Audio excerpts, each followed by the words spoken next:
This episode is sponsored by Cohesity. Cyber resilience isn't just about getting systems back online. It's about keeping your business operating when disruption strikes. That's the idea behind the Minimum Viable Company, or MVC, a trusted operating core for recovery. Cohesity built the MVC to help organizations identify the essential applications, data, people, and processes required to serve customers, maintain communication, protect revenue, and meet critical obligations. By restoring this trusted operating core first, organizations can reduce downtime, accelerate recovery, and maintain continuity while broader restoration efforts continue. It also provides a clear recovery target, enabling teams to focus resources where they will have the greatest business impact. Learn more at cohesity.com/resilience. That's cohesity.com/resilience. Cohesity, resilience everywhere. The CEO of Mt. Gox has released a statement for the first time since the Bitcoin exchange was shut down. This amid speculation that the CEO was in hiding following reports that an estimated 744,000 Bitcoins, worth about $350 million, was stolen. Japanese authorities are currently said to be investigating the matter. This is Darknet Diaries. True stories from the dark side of the internet. I'm Jack Rhysider.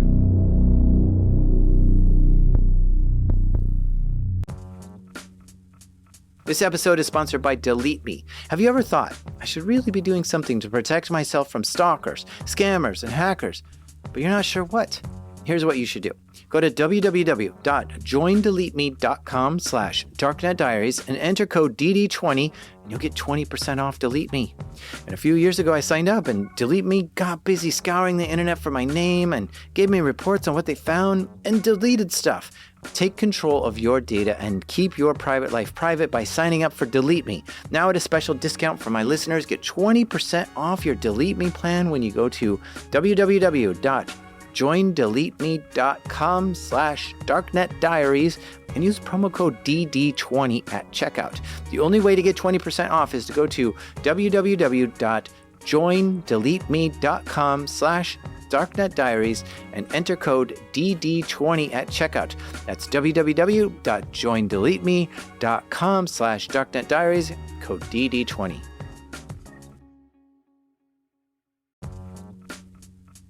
This episode is brought to you by Black Hills Information Security, trusted by the cybersecurity community for nearly 20 years.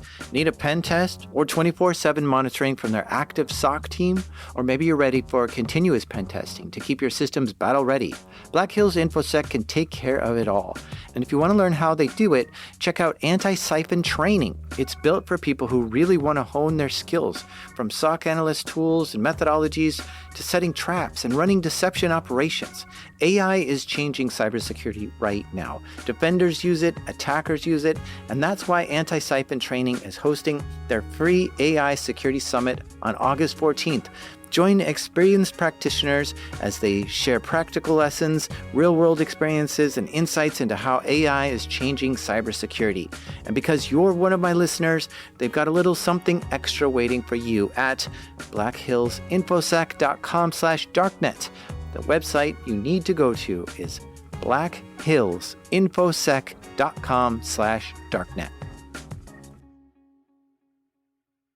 What if there was a money system that wasn't tied to any specific country?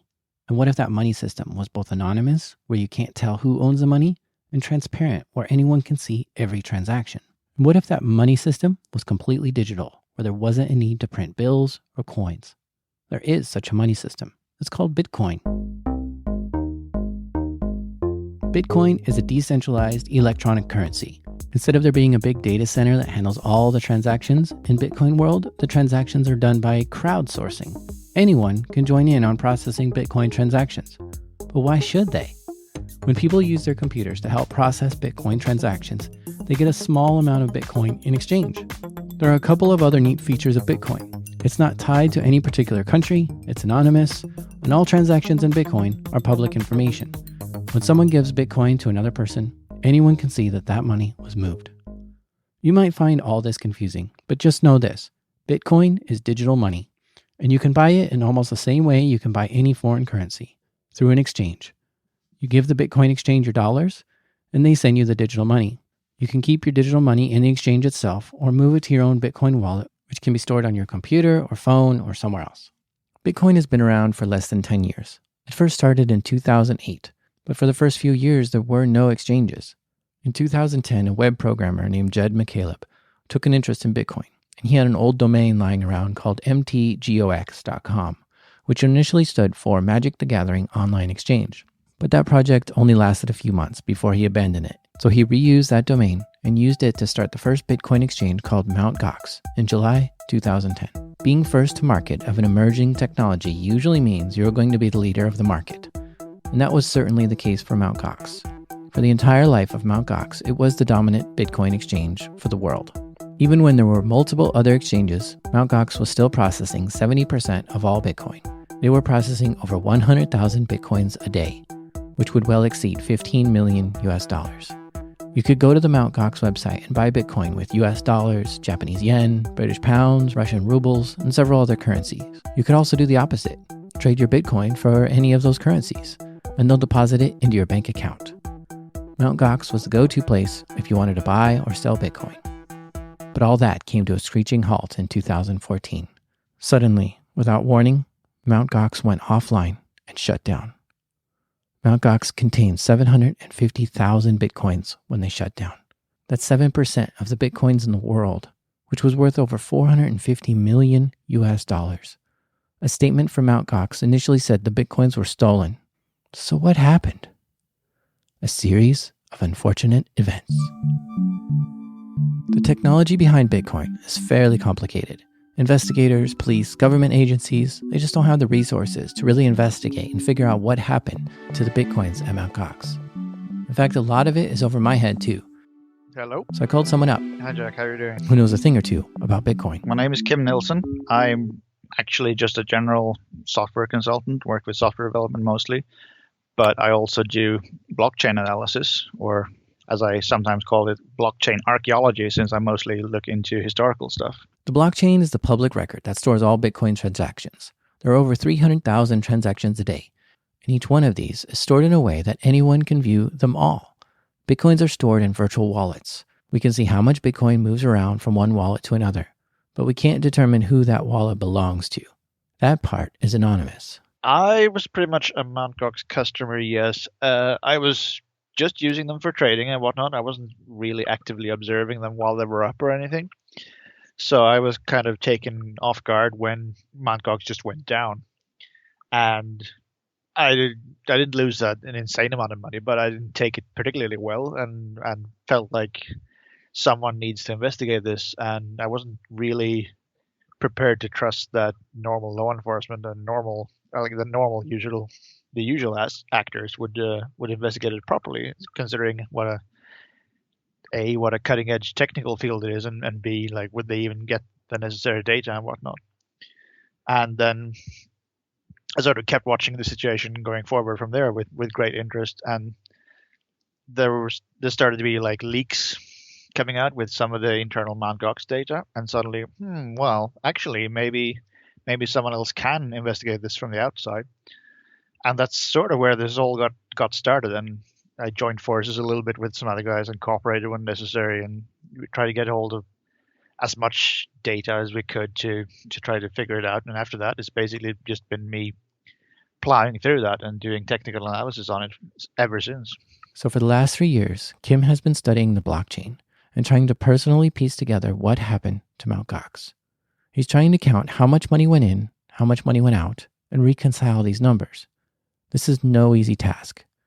The data containing all these transactions is almost 40 gigabytes, and there were hundreds of millions of records.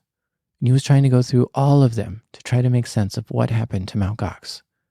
And he spent a long time crunching this data and found brilliant ways of searching it faster. And he would also ask the CEO of Mt. Gox directly for additional information, and the CEO would sometimes comply. It also helped that they both lived in Japan. As you say, one of the things that makes it quite hard to get an overview of this, of what actually happened in Mt. Gox, is that there really wasn't any one thing. There was a lot of different things. Some of them are connected, some of them aren't.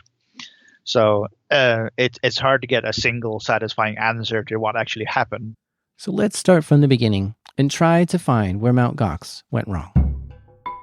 Right, so Mt. Gox was founded or reworked as a Bitcoin exchange in 2010. Which was likely ran by a single person at the time, Jed McCaleb. He was a web developer and personally created the site from scratch. In January of 2011, there was 2 exploits related to Mt. Gox integration of Liberty Reserve withdrawals. Liberty Reserve was a company Mt. Gox used to transfer money from one person to another. It was a service tied to their backend, which allowed money to be moved around. But Jed made some mistakes when adding the service to his site.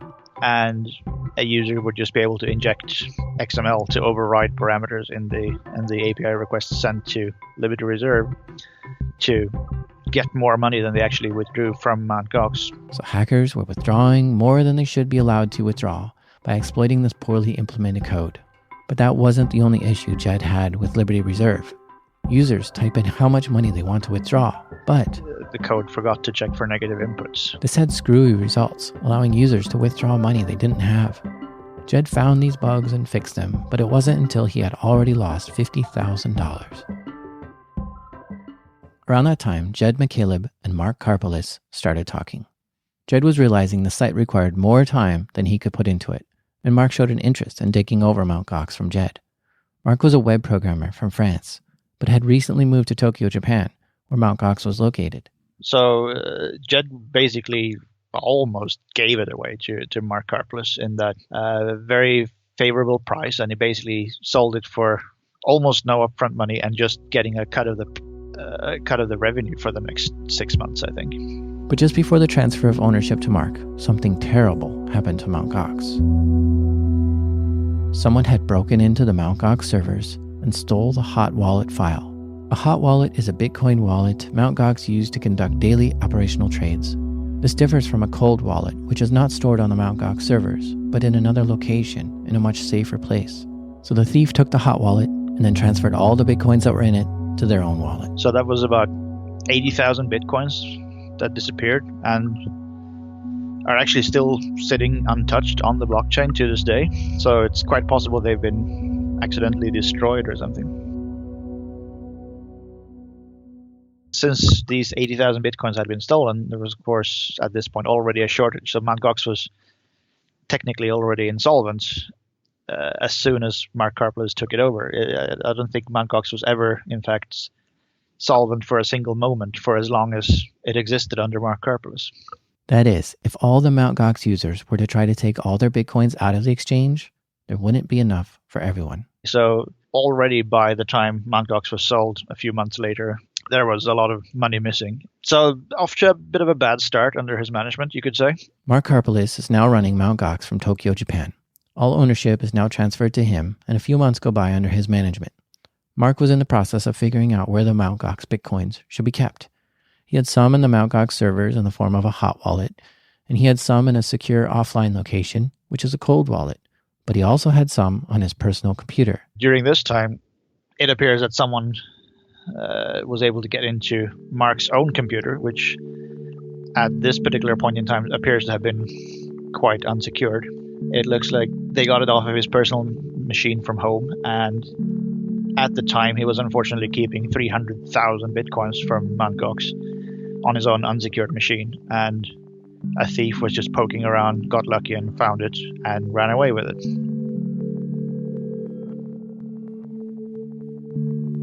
This is a huge number of Bitcoins lost, obviously, but it never got any kind of mainstream attention because actually the thief, as it turned out, got nervous, it seems, and offered to give all the Bitcoins back in exchange for a small keeper's fee.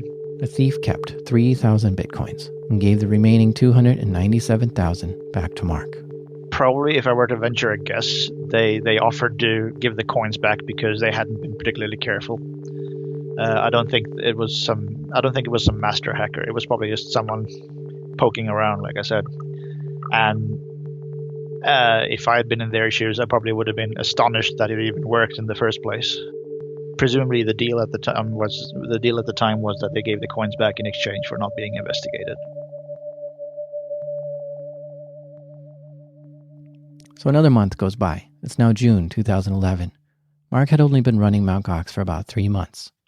at some point, someone again got into Mt. Gox's systems, and we're probably able to take a small database dump of the users table that contained accounts and their password hashes and everything. Whoever stole this small database dump were able to also brute force a fair amount of the passwords, including the password to Jed's own admin account. And part of having an admin account on Mt. Gox meant you had access to a small separate page where you can do admin tasks like manipulate account balances and things like that. So whoever got into this made good use of this little feature and started adding crazy amounts of bitcoins to new accounts. The hacker was creating Bitcoin out of thin air and selling them as fast as they could. A Bitcoin was worth around $17 at the time. This hacker sold so many Bitcoins, they drove the price all the way down to 1 cent each. Some people bought thousands of Bitcoins at that price. The market had gone haywire and hit rock bottom. Then the thief bought back the cheap Bitcoin and tried to move the Bitcoin to another address. But Mark Karpeles saw this crash happening and shut the servers down. He knew something was very wrong and investigated. He even had help from others to investigate the situation. Mt. Gox remained offline for days. They eventually found how the hacker got in and crashed the market. So Mark rolled back the system to undo all trades during the time of the crash. Mt. Gox came back online with the price restored back to $17 per Bitcoin.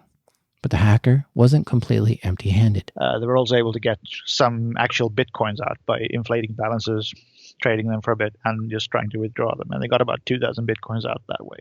That is 2,000 Bitcoins that Mt. Gox had to absorb since they were actually transferred out of Mt. Gox. A couple more months go by, and Mark is looking to expand Mt. Gox to be able to do business in Europe. In late summer 2011, there was this other exchange in Poland called Bitomat that accidentally destroyed their own Bitcoin holdings.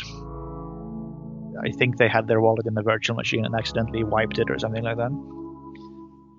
And that destroyed 17,000 Bitcoins. And at this point, Mt. Gox was sort of looking to expand and have like local licenses and whatnot to operate in local markets. And they were trying to get sort of a foothold in Europe. So Mark kind of looked at this as a chance to get into Europe by acquiring Bitomat and whatever company registrations they had and whatnot in exchange for covering this debt, basically. So Mt. Gox absorbed all of Bitomat, including the 17,000 Bitcoin in customer holdings.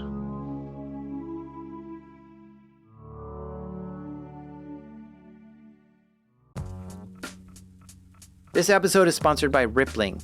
These days, you can chat with AI about almost any business problem, but only Rippling AI is built to solve them.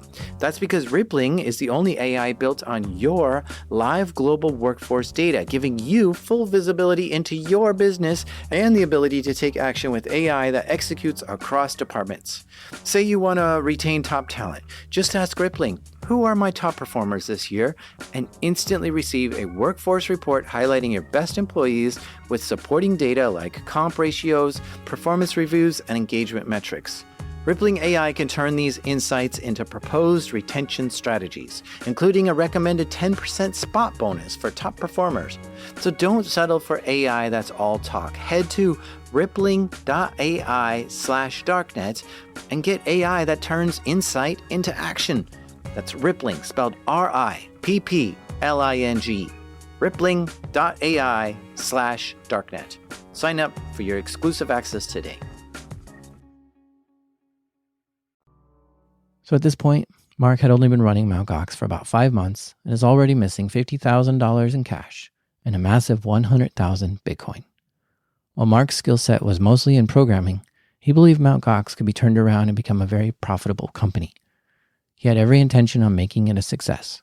He was just in a little over his head. Not another month goes by, and there's another breach. So yet another incident where someone seems to have gotten into the system, have access to the database. Recall that the June hack as well involved getting information out of the database. This time around, though, there definitely seems to be that the attacker has write access to the database as well, that they can make changes directly to it, and they alter account balances. They are able to wipe accounts. They try to wipe their tracks as well in this way. And because of that, this incident is a bit harder to track because a lot of the evidence seems to have been wiped. And I've sort of reconstructed some of it by sketching out the gaps where there should have been logs, but there aren't any, or there are orphan records in the database that suggest that something has been deleted and whatnot. But probably by the best estimates, something a bit short of 80,000 bitcoins was taken out of Mt. Gox.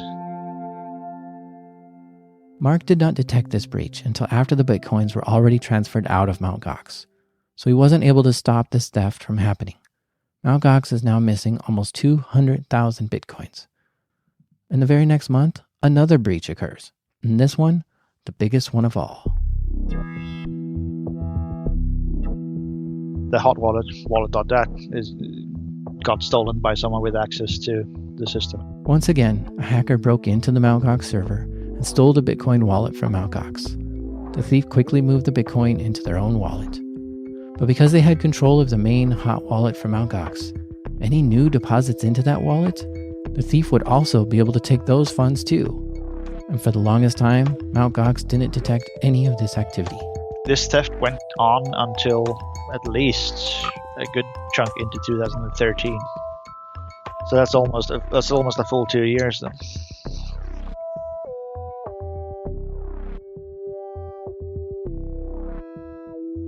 By the time it was finally detected and stopped, the thief had been able to siphon 650,000 bitcoins from Mt. Gox. So this is basically the big theft that most people will be sort of thinking of when they talk about the Mt. Gox missing bitcoins. You might be wondering, why didn't Mark encrypt the wallet? Well, ironically, the feature to encrypt Bitcoin wallets was released a few weeks after the theft took place. So there simply wasn't a technology out there to encrypt Bitcoin wallets at the time. You might also wonder why Mt. Gox was target for so many attacks. Bitcoin is basically incentivized hacking in that now that you have things like cryptocurrency, well, you can actually steal actual money just by hacking computers, whereas previously you could just acquire the means of stealing money and whatnot. You could get data and holding it for ransom and whatnot. But with Bitcoin and other cryptocurrency, you can actually steal the actual money from digital systems. So that increases the risk by a magnitude easily, in that it now is a lot more lucrative for hackers to attack your systems. And Mt. Gox had it was a double-edged sword in that it pioneered a lot of the market, but also since it was the first, it's not like this was some big established company that spent millions developing secure software or anything. It was just an amateur code base that they were then trying to keep patched and somehow handle the load over the years. It was never a professional exchange in the sense that people who deposited money probably thought or wanted it to be. Even though, by this time, Mt. Gox had lost over 800,000 bitcoins, the problems didn't stop there. Another error in the code base of Mt. Gox had a problem processing transactions. So this showed up in the Mt. Gox system as a deposit to a user account, even though there was no new bitcoins coming in. But it was misidentifying those transactions as putting new bitcoins into user accounts. It was a bit under 50 accounts. They got free bitcoins for about 45,000 bitcoins in total. So there went another 45,000 bitcoins. During that month of October 2011, Mark Karpeles deployed a new wallet system in the Mt. Gox that he had programmed himself in an attempt to have a more secure service. But near the end of 2011, his new wallet system had a programming error. This is an instance where he actually had a bug in his code. And that meant that a number of withdrawals actually sent bitcoins to unspendable addresses, which is the same as destroying bitcoins. So that lost about 2,500 bitcoins that became destroyed because of this. The irony is that this is basically the only real instance of Mark's replacement wallet actually losing any significant funds. Mt. Gox didn't have any more thefts or break-ins since the new wallet software was added. It seems like his improved security was working. But Mark knew he was missing so many Bitcoins and Mt. Gox was insolvent. And he tried to keep all these breaches and thefts under wraps and hidden from the public. He didn't want to ruin the reputation of Mt. Gox being the leader of Bitcoin exchanges, so he tried to keep these breaches secret. Things went okay for Mark and Mt. Gox in 2012. No significant breaches occurred, no big programming errors that resulted in a loss of Bitcoin, and Mt. Gox continued to dominate the market as the largest Bitcoin exchange.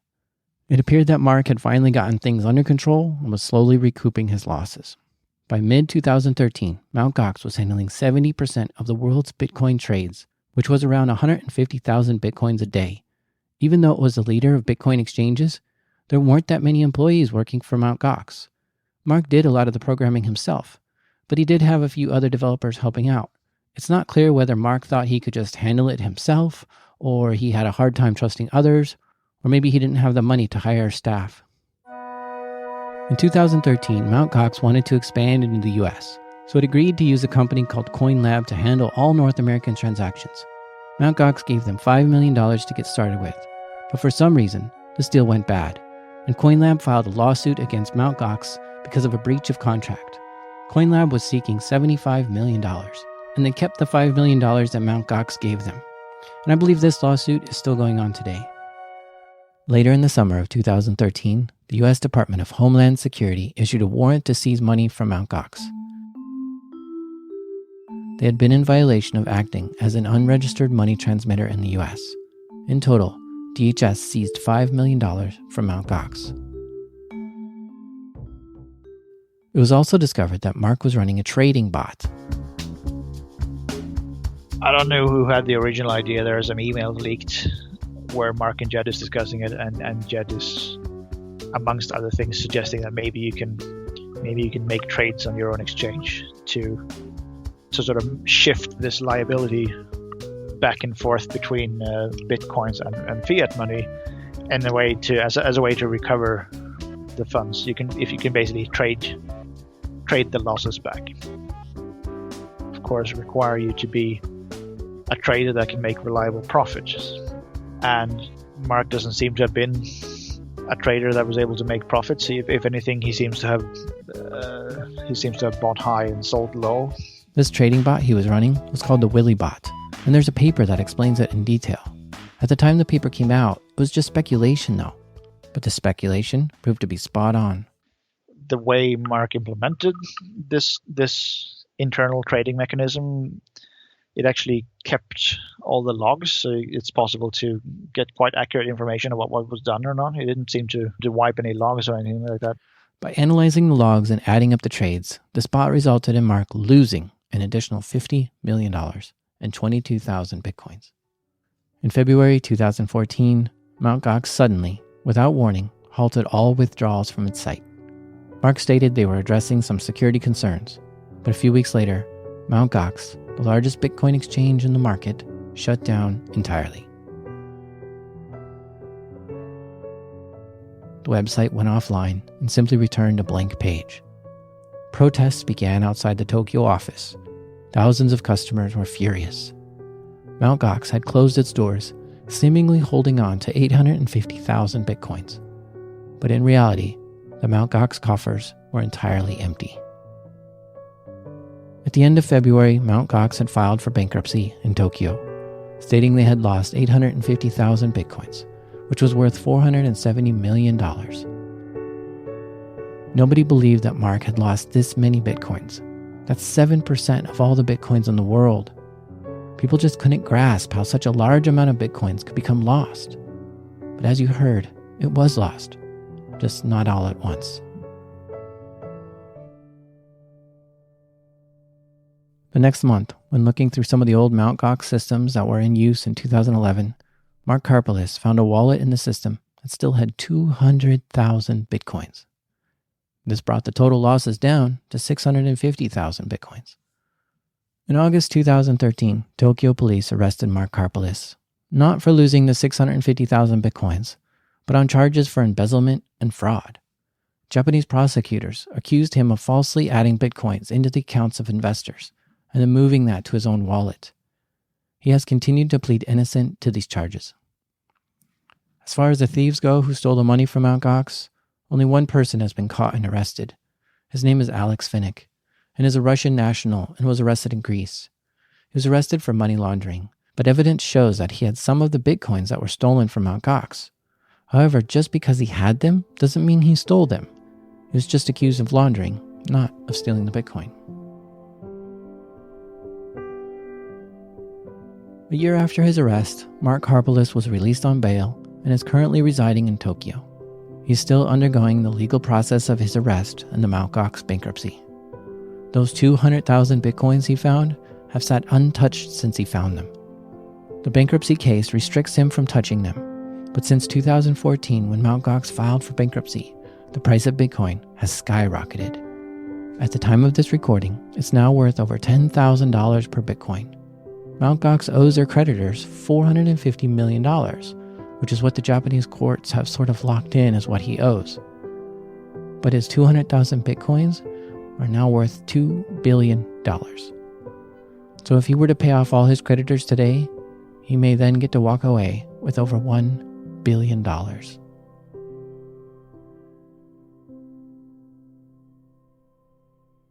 For sure, the industry and the community has learned a lot since Mt. Gox.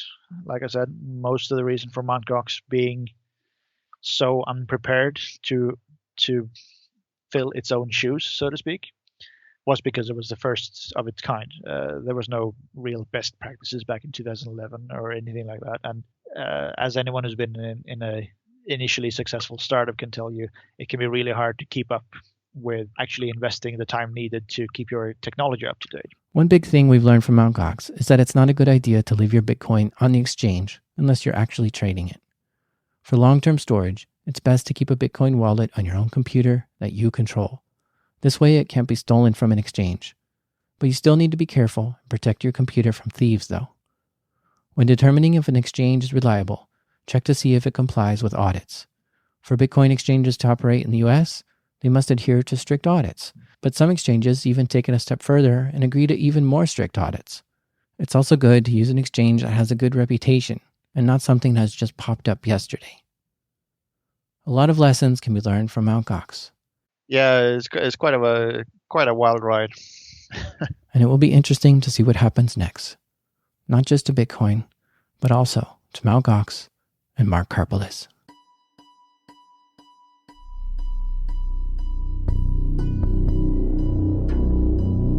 You've been listening to Darknet Diaries. For show notes and links, check out darknetdiaries.com. Music is provided by Poddington Bear. Hey, are you learning to program in Python or want to learn? I've got something for you. I put together a Python cheat sheet, which is a single page of the most common Python commands. It's a perfect reference guide to print out and have handy for when you need to look up the syntax of a command. I made this for myself when I was learning to program in Python. And when I made it, I ran it by the Python community and got an overwhelming positive response. I even added some of their suggestions to improve it. You can download this Python cheat sheet at darknetdiaries.com.